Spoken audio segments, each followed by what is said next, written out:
하나님의 은혜와 평강이 함께하기를 기도드립니다. 오늘도 우리 주님이 주신 은혜 가운데 거하고 그 은혜를 누리고 나누는 세상에서 가장 행복한 하루가 되기를 주님의 이름으로 기도드립니다. 오늘 본문 말씀은 총회 대림절 묵상집의 본문입니다. 갈라디아서는 바울이 갈라디아 교회에 보낸 편지입니다.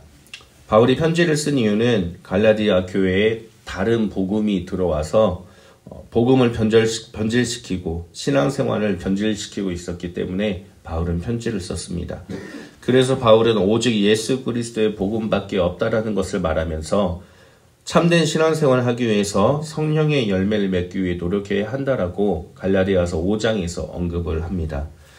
5장에서 예수 그리스도를 믿는 사람은 육체를 좇는 것이 아니라 성령의 열매를 맺기 위해서 성령 안에서 성령으로 살며 성령으로 행해야 한다라고 그렇게 결론을 짓습니다. 그리고 6장으로 이어지는데 6장의 전체적인 내용은 성령으로 행하는 삶이 어떤 삶인지 구체적으로 바울이 설명해주고 있습니다. 우리 본문 말씀 6장 1절 말씀을 다시 한번 같이 읽어보겠습니다. 함께 읽겠습니다. 형제들아 사람이 만일 무슨 범죄한 일이 드러나거든 신령한 너희는 온유한 심령으로 그러한 자를 바로잡고 너 자신을 살펴보아 너도 시험을 받을까 두려워하라. 아멘. 이 말씀을 세번역 성경으로 제가 다시 읽어드리겠습니다.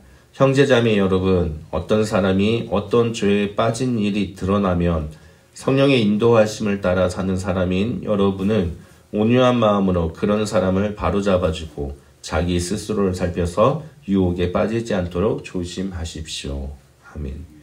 개역개정 성경에서 신령한 너희는 이라고 그렇게 번역했는데 세번역 성경으로는 성령의 인도하심을 따라 사는 사람이라고 번역을 하고 있습니다. 성령의 인도하심을 따라 사는 사람, 바로 신령한 우리들이 살아가야 하는 성령의 삶에 대해서 6장 1절부터 이제 나열을 하기 시작한다는 겁니다. 6장 1절 말씀에 보니까 사람이 만일 무슨 범죄한 일이 드러나거든 이라고 말씀하고 있습니다. 범죄한 일이 드러날 때 성령의 인도하심으로 살아가는 우리들이 어떻게 살아가야 하는가에 대해서 뒤이어서 설명을 한다라는 겁니다.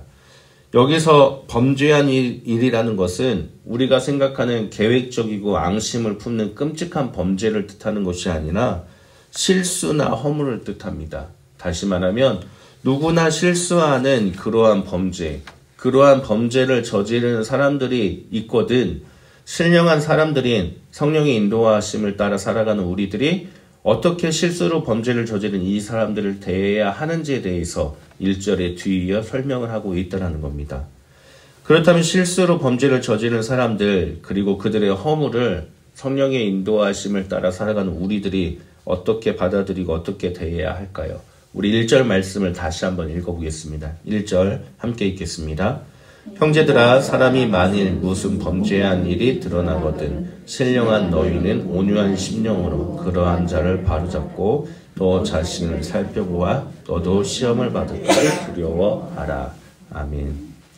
실수로 범죄를 저지른 사람에 대해서 첫 번째로 먼저 온유한 심령으로 그들을 바로잡아야 한다라고 설명하고 있습니다. 온유함이라는 것이 무엇일까요? 바울은 앞서 갈라디아 5장에서 성령의 열매에 대해서 설명할 때 온유의 열매에 대해서 언급을 하였습니다. 이 온유함이라는 것은 우리가 흔히 생각하기에 마음이 부드러운 것, 포근한 것, 친절한 것 또는 모든 것을 품어줄 수 있는 것이라고 생각을 합니다. 또 우리는 흔히 온유하다라고 하면 왠지 모르게 화를 내지 않는 것을 생각하기 마련입니다. 맞는 말입니다. 이 온유함이라는 것은 야성적인 그런 성품을 길들이는 것을 뜻합니다. 야성적인 성격을 길들여서 부드럽고 포근하고 온화하게 만드는 것이 온유함입니다. 그러나 성경에서 말씀하는 온유라는 것은 그러한 성품 외에도 한 가지 성격이 포괄되어 있습니다. 이 온유함이라는 것은 무조건 참고 화를 내지 않는다라는 것이 아니라는 겁니다.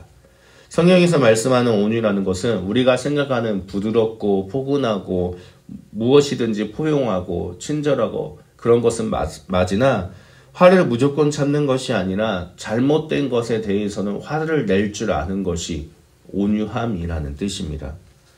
1절 말씀해 보니까 실수로 범죄한 일을 한 사람을 성령의 인도하심에 따라 사는 우리들이 온유한 심령으로 그러한 자를 바로잡아야 한다라고 말씀합니다. 다시 말하면 죄악에 대해서는 화를 내고 바르게 살 수 있도록 잡아야 한다라는 겁니다. 실수한 사람들, 허물이 드러난 사람들, 범죄한 그 사람들을 포근하고 부드럽게 대해주고 그들을 품는 것은 당연한 것인데 그러한 자를 바로 잡는 것까지가 온유한 심령을 갖는 사람이라는 뜻입니다. 죄를 미워하되 사람은 미워하지 말라는 말이 있습니다.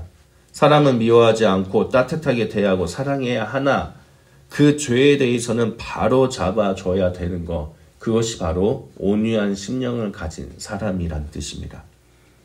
따라서 우리들은 우리 주변에 실수하거나 허물을 드러내거나 죄를 범하는 사람들을 볼 때 그들을 외면하는 것이 아니라 그들을 품고 그들을 포용하며 그들을 따뜻하게 대해주는 것은 당연한 일이고 그 외에도 그들의 죄만큼은 다시 짓지 않도록 바로 잡아줘야 한다라는 것입니다.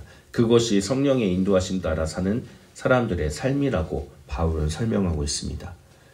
그렇기 때문에 우리 모두 이 온유한 심령으로서 우리의 손길이 필요한 곳을 둘러보고 우리 손길이 필요한 이들을 품고 그들을 따뜻하게 대하며 그들을 바른 길로 인도해주는 온유한 심령을 가진 성도님들 되시기를 주님의 이름으로 축원합니다.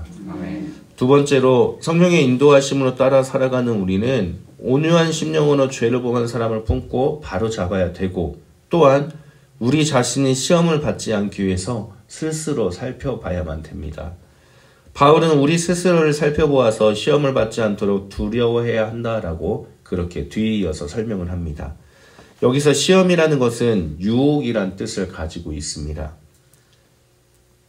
자그마한 유혹에도 넘어가지 않도록 자기 자신의 삶을 끊임없이 뒤돌아보면서 자기 자신의 삶을 바로 세워야 한다는 뜻입니다.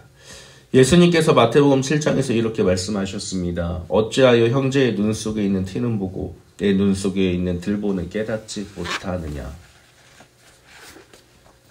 형제의 눈 속에 있는 티, 작은 먼지, 그것은 볼 수 있는데 내 눈 속에 들보, 커다란 건물을 바치는 큰 목재, 그것은 보지 못한다라는 겁니다. 이는 결국 타인만을 비판하고 자기 자신이 갖고 있는 티끌보다 더 큰 들보는 보지 못하라는 것을 말씀하고 있습니다. 내 안에 잘못된 것들은 보지도 않으면서 타인의 잘못된 것들만 지적을 하고 그것을 감싸주고 바로잡아주는 것, 그것은 결국에 위선적인 행동이면서 바리새인들이 했던 행동들과 무엇이 다르겠습니까? 따라서 성령의 인도하심을 받은 사람은 죄에 대해서 감싸주고 용서해주고 바로 잡아주는 것, 그것은 당연한 일이지만 그보다도 자기 자신이 그러한 유혹에 넘어가지 않도록 늘 조심히 살면서 자기 자신의 삶을 뒤돌아봐야 한다는 겁니다. 그리고 온유한 마음을 품고 유혹에 넘어가지 않는 삶을 살기 위해서는 내 힘으로 할 수 없기 때문에 성령의 인도하심을 받아 살아가야 한다라고 바울은 5장에서 성령으로 살면 또한 성령으로 행해진다라고 그렇게 설명을 하고 있는 것입니다. 사랑하는 성도님들, 남을 지적하기 전에 남의 죄에 대해서 감싸주는 거룩한 척하기 전에 우리 자신의 삶을 뒤돌아보기를 바랍니다. 내 자신이 유혹에 흔들리지 않고 성령으로 살아가고 있는가? 성령의 온유한 열매를 맺으면서 살아가고 있는가? 내 자신을 먼저 뒤돌아보고 우리가 그렇게 살아갈 때 그때 남을 용서해 줄 수가 있고 품어줄 수가 있고 진심으로 그 사람을 바른 길로 인도해 줄 수 있다는 것을 우리는 기억해야 됩니다.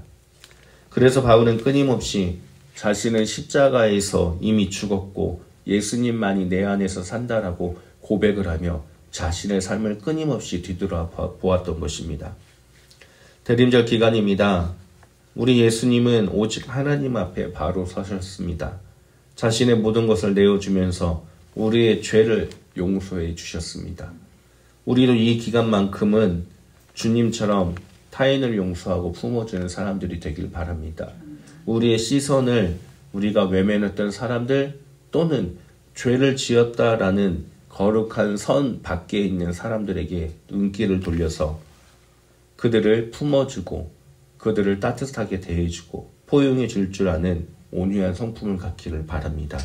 그리고 그에 앞서서 죄인이라고 말하기 전에 내 안에 들보를 먼저 보고 내가 먼저 예수님 안에 죽고 예수님만이 내 안에 사심으로써 성령의 인도함을 받는 성도님들 되시기를 소망합니다.